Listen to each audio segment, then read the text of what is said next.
Good evening, everyone. Ladies and gentlemen, it was a pleasure to host President Ալիևի and Prime Minister Փաշինյani today for a fifth meeting in Brussels. Our exchanges were frank, open, and result-oriented. They focused on progress on the path towards Armenia-Azerbaijan normalization, and the leaders shared a common willingness for a South Caucasus at peace. I commend their respective efforts. Together, we reviewed all issues on our agenda. Following the recent positive talks held in the United States on the peace treaty, the momentum should be maintained to take decisive steps towards the signing of a comprehensive peace agreement between Armenia and Azerbaijan. On border issues, we reviewed progress and the next steps regarding the delimitation of the border. And in this context, the leaders agreed on the resumption of the bilateral meetings on border issues.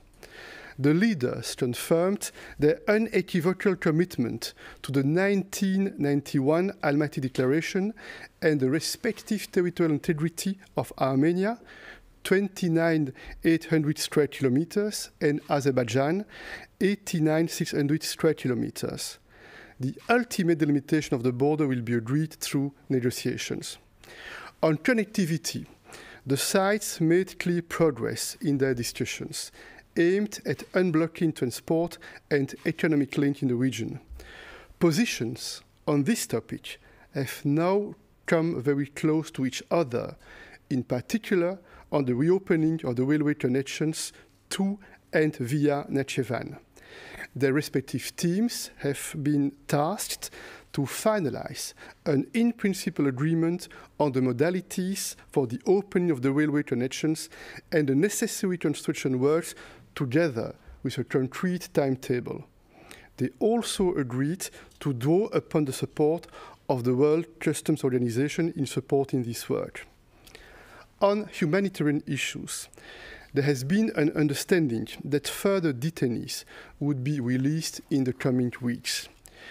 I also stressed the need to safeguard the mutual understanding that soldiers who have simply got lost and crossed to the other side would continue to be released through a speedy procedure. We also discussed the importance of stepping up work on addressing the fate of missing persons and on demining. We continued our exchanges on the issue of the rights and security of Armenians living in the former Nagorno-Karabakh Autonomous Oblast. I encouraged Azerbaijan to engage in developing a positive agenda with the aim of guaranteeing the rights and security of this population in close cooperation with the international community.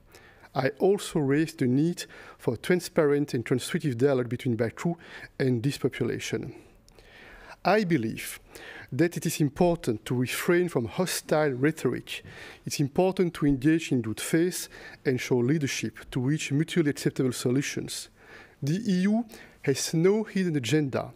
Our sole aim is to help Armenia and Azerbaijan reach a comprehensive and fair peace, and we are ready to contribute to their joint efforts.